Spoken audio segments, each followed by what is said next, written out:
Hello everyone. Welcome back to the channel, the bold and beautiful always, and today we've got something really exciting lined up for you. Fire if you're new here, make sure to subscribe and turn on the notification bell so you never miss a video. Grace felt her pulse thunder in her ears as Finn cornered her in the dimly lit corridor just off the design studio, where the hum of fluorescent lights overhead cast stark shadows across the sleek, modern walls.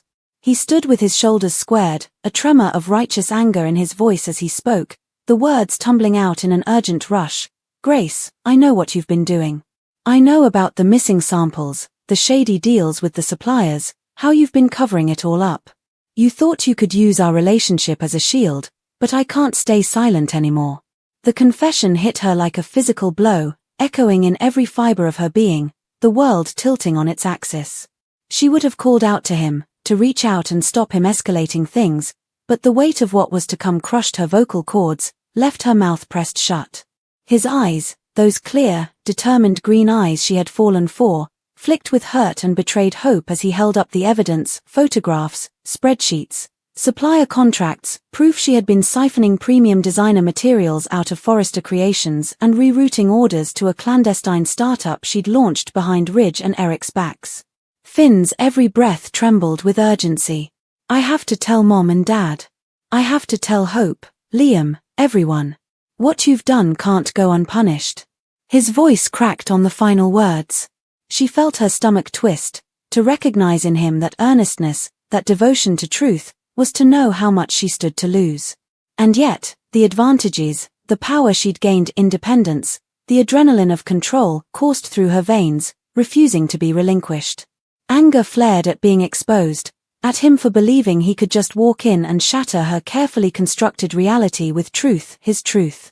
She'd bided her time, meticulously planning her retaliation, knowing that if he succeeded, she would return to being the wronged wife with nothing. Even worse, she would be humiliated publicly. As Finn advanced, stepping closer, the edges of his evidence trembling in his hand, she could almost see the cracks he'd carved in her facade, hearing the echoing clap of her world fracturing. Her hand slid beneath her jacket, fingers closing around the small, unassuming syringe nestled in the inner pocket. A potent, fast-acting toxin that Grace had commissioned from a discreet source months ago, simply in case. She'd dismissed the voice in her head that said she'd never use it, but now the syringe felt like her only lifeline. Finn halted abruptly, looking at her with cautious optimism, as though seeing past the Grace that stood before him and glimpsing the partner he thought he'd known. "Please," he said softly, voice heavy, "just let me help you. Tell me why, and we can fix this." The words died as Grace's eyes narrowed. This was no longer a plea for collaboration, it was a threat to her autonomy, to the secret she'd built. She took a step forward, heart pounding, her own breath caught in her throat, adrenaline buzzing through her limbs. Finn froze, caught between anger and concern as he took in her hand, the syringe glinting ominously in the stark lighting. Time slowed. Grace saw in his expression shock, confusion, pleading. A mournful acceptance that things had spiraled too far. And in that aching moment, without giving him a chance to speak again, she thrust the syringe forward, planting the needle in his exposed arm. He exhaled sharply, hurt more than pain, as she depressed the plunger. The viscous liquid coursed into his veins, and her vision blurred, tears stinging in her eyes at the irrevocable act. Finn's wide eyes locked with hers as the toxin started its cruel work, a silent betrayal more piercing than any scream. He opened his mouth as if to say something, why? But his breath came in little gasps, his knees buckling. Grace, shaking, reached out to steady him. "I'm sorry," she whispered, voice cracking like fine porcelain. She couldn't meet his gaze as Finn collapsed, his body limp in her arms. The corridor around them seemed to close in, the overhead lights stuttered. Footsteps approached, the shouting of a passing assistant, someone, anyone. Grace's mind raced. Had she miscalculated? Would he die? Could she still reverse it? But the syringe was empty. Finn's eyelids drooped, eyelashes fluttering, consciousness ebbing. Grace sank to her knees, cradling him, the cold tile pressing against the linen of her blouse, the warmth of his body slipping from her arms. In that moment, silent and eternal, memories flooded her mind, his gentle smile when they'd first fallen in love, the way he'd brushed her hair back as she fretted over a dress fitting, the light in his eyes when he believed in her designs. And now this, the grotesque miscarriage of trust. Her heart tore in two, the desperate ache of self-preservation and the evangel of love she had betrayed. She pressed her cheek to his forehead, feeling his ragged breath on her skin, the faint pulse that still fluttered beneath her fingertips, offering a tenuous thread between life and death. The footsteps were closer now. She whispered, voice hushed yet urgent, "Help me keep him alive. Tell them he was poisoned. He can't remember anything. He can't know." She pressed her palm over his chest, feeling the flutter of life, unwilling to relinquish the control she'd seized and terrified of the cost. As the assistant rounded the corner, frozen in shock at the tableau, Grace rose shakily, wiping phantom tears from her cheeks. She forced a calm voice. "Call 911. He collapsed." Already, her plan was spinning outward. The evidence of her culpability still lay beside her: photographs, supplier lists, the recorded confession she'd made to herself. She'd have to clean that up. She'd blame a third party, someone malicious who'd sabotaged the company, poisoned Finn to frame her. She'd claim she was covering for him. Her lie would have to be perfect. And as the paramedics arrived, stern-faced professionals with odd stares, Grace sank onto the floor beside Finn, holding his limp hand. The siren wail outside grew louder, but inside her head, everything was still. Barren. Cold. The helpless, privileged, maddening stillness of knowing what she'd done and fearing what she'd become. She stared at Finn's ashen face, his eyelids still closed, his chest rising and falling in shallow rhythm. His life, or at least what they'd had together, hung in the balance. In that moment, every rational thought shattered beneath the weight of her ambition, her fear, and the twisted love that had twisted her. She leaned her head against the wall, blinking hard to keep panic and guilt from overflowing. Nurses rushed by, paramedics barking orders. Grace knelt there, a statue of conflicted love and terrifying resolve. Grace closed her eyes and whispered, "I'm sorry, Finn. I love you." The words were hollow on her lips, undistinguished from all the lies she'd told so far. And though she hoped the poison would leave him disoriented, unable to recall the secrets she'd taken or the betrayal she'd enacted, she knew a part of her still trembled, unsure that this lie could last forever, or that Finn's love, once fractured, could ever be repaired. The corridor lights flickered again, and as the medical team rushed Finn onto a stretcher and out of sight, Grace remained kneeling, her sleeve soaked with his bloodless warmth and her soul forever stained with the knowledge of what she'd done. The truth, full and unmasked, had been her undoing, and now, the poison clay of her action would shape everything to come. In the crucible of those moments, Grace realized that even if Finn survived, she might never escape the shadow of this night, the knowledge that she'd once chosen a syringe of darkness over the promise of redemption in his arms. And as the doors slammed shut behind the gurney, leaving her alone in the empty corridor, she exhaled a single whisper, "I'm sorry," but the silence that followed answered her better than any confession, that some truths, once poisoned, can never be healed. Sheila Sharp will visit the Spencer mansion from July 21st to 25th, where she will awkwardly interact with Liam and Steffi Forrester. Steffi may express some gratitude for Sheila's efforts to save her from Luna Nozawa, despite the fact that she could never completely forgive her for her actions. In the end, Liam did most of the work to bring Luna down, but Sheila got shot in the foot trying to save Steffi. Sheila will joke about losing another toe and express her gratitude to Liam for saving Steffi's life. Regarding Luna, it appears that fans are on the verge of receiving a more in-depth explanation regarding what actually transpired with her. Like she did with John Finn Finnegan in the past, it is likely that Lee Finnegan smuggled Luna out of the hospital. Luna may discover that Lee has staged her death when she wakes up at a secret location at some point. When Luna blames Poppy Nozawa for destroying her daughter's life and never giving her a real chance at success, Lee couldn't bear to send Luna back to prison. Fans of B&B will also see scenes with Kelly Spencer and Beth Spencer, giving them a kid-friendly version of Liam's medical story and the news that surgery will make him fine. Of course, that procedure seemed fake, like Grace and her colleague were just going through the motions to pry $1 million out of Bill Spencer. When Finn examines the entire situation more closely, he may discover that Grace fabricated Liam's tumor when he was admitted for a brain bleed. She will go back in time with Ivy over there. Ivy will be thinking about her past with Liam, and now that we know he still has a future, it's possible that it will include a reunion with Ivy. From July 28 to August 1, some episodes filmed on location in Naples and Capri will begin. Brooke and Nick Marone, who will even have an engagement ring box at one point, should have a wonderful time touring Italy. Ridge, on the other hand, will be unable to resist Brooke's magnetic pull, as she will require his assistance in a crisis. Sheila will seek out Liam during the week of July 21 to 25, according to B&B spoilers, now that she is out of the hospital and concentrating on healing her foot. It appears that Ridge will come to Brooke's rescue after she falls into the water somewhere.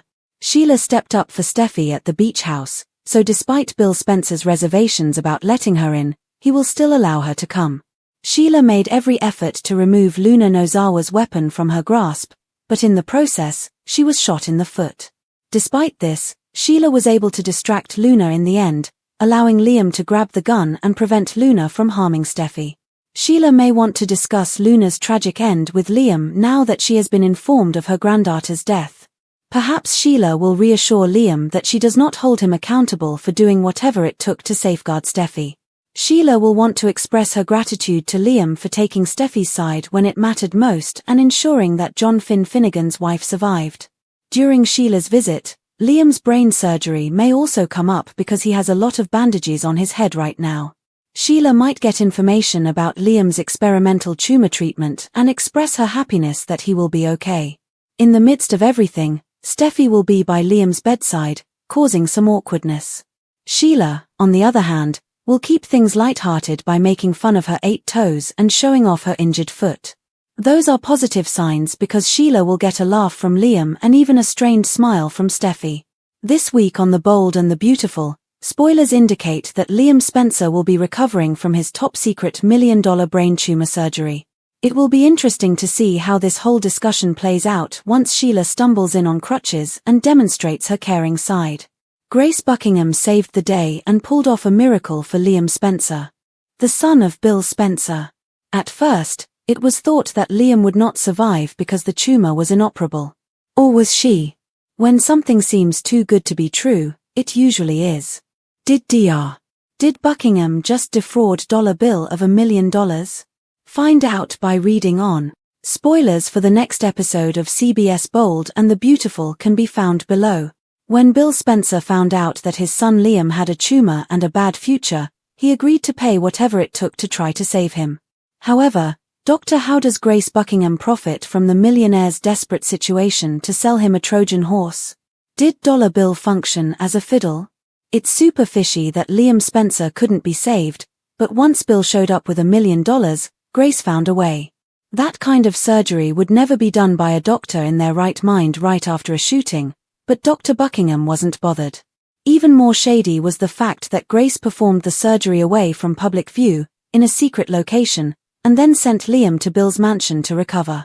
According to spoilers for Bold and Beautiful, Grace will not return from the surgery, and Dr. John Finnegan will start to wonder what she did when Liam was in the operating room. Finn conducts research.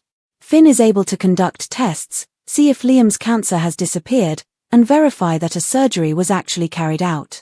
If Grace Buckingham just conned Bill Spencer, Liam could still die, and she would own $1 million from a man who was very angry. She looks like she's in the wind.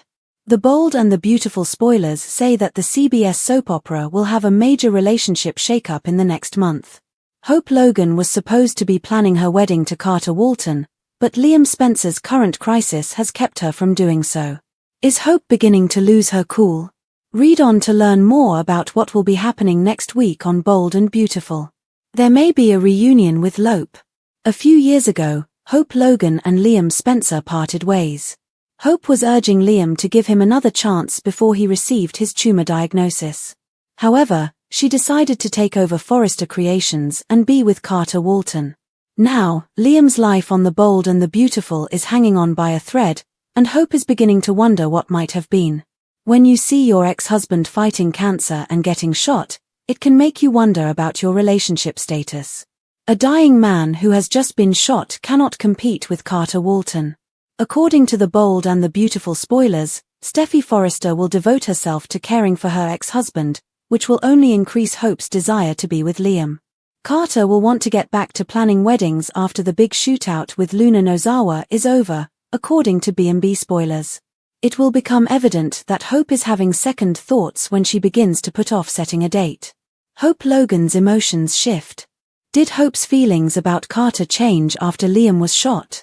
Does Hope want Liam back? Sometimes we need to be reminded of what we are missing out on. Are you still hoping to see Lope again? During the week of July 21st to 25th, Sheila Sharp limps her way into the Grand Spencer mansion, tension thick in the air as she faces the tangled web of emotions radiating from both Liam and Steffi Forrester. Her foot still wrapped in bandages and aided by crutches, Sheila's entry isn't just physical, it's symbolic, a reminder of how deeply embedded she is in the chaos of their lives. Steffi, ever guarded and emotionally scarred by Sheila's decades-long reign of manipulative terror, stiffens the moment their eyes meet, her instinctual distrust flaring like a match in gasoline. Yet, surprisingly, there's a subtle shift in the air, a barely perceptible crack in Steffi's armor as she acknowledges, however grudgingly, that Sheila put herself in harm's way to protect her. That moment at the beach house, when Luna Nozawa's mental state snapped, when rage turned to violence, and when Sheila took a bullet to the foot in a desperate attempt to disarm her, remains burned into Steffi's mind, tangled with confusion, reluctant gratitude, and emotional fatigue. Liam, meanwhile, seated upright on the plush couch with a thick gauze bandage wrapped around his head, isn't quite ready for Sheila's usual brand of chaotic warmth. Still recovering from his sudden, suspicious brain tumor surgery, his every movement screams pain and uncertainty. Yet Liam is polite, distant, but not cruel as Sheila cracks a poorly timed joke about how she's now down another toe, laughing weakly as if humor could erase history. She lifts her foot gingerly, revealing the wound with a kind of twisted pride, telling Liam he should have seen the other guy. Liam's eyes flicker toward Steffi for emotional calibration, uncertain how to respond, but manages a tight smile. Sheila softens, unusual, but unmistakable as she looks Liam in the eye and tells him, "You saved her life. No matter what I've done, I'll never forget that." There's sincerity there, surprisingly unfiltered, though Steffi watches with suspicion, arms crossed, posture like a statue carved from defiance. Sheila then pivots, perhaps too quickly, to discuss Luna, her granddaughter, now presumed dead under grim and suspicious circumstances. She doesn't blame Liam, she says so directly. "You did what you had to do," she murmurs, voice thick with something between sadness and resignation. But behind her eyes is something else, questions, suspicions, maybe even hope. Because rumor has it that Luna didn't die that night. According to whispers around the hospital, Lee Finnegan, the same woman who once faked John Finnegan's death, may have pulled off another secret extraction. Somewhere, in some undisclosed location, Luna Nozawa might be waking up, groggy and confused, only to be told that her death was faked, her name erased, and that her mother Poppy's mistakes have finally cost her everything. Back at the Spencer mansion, the conversation turns toward Liam's condition, how Dr. Grace Buckingham supposedly performed a miracle, how a previously inoperable tumor was suddenly removed, and how the whole thing reeks of something far more complicated than it appears. Even Sheila, no stranger to schemes, raises an eyebrow as Liam shares that the surgery took place in a secret facility and that Grace hasn't been seen since. Bill Spencer, always gruff and skeptical, had shelled out $1 million without hesitation to save his son, but now even he's beginning to wonder if he was conned by a doctor with a questionable past.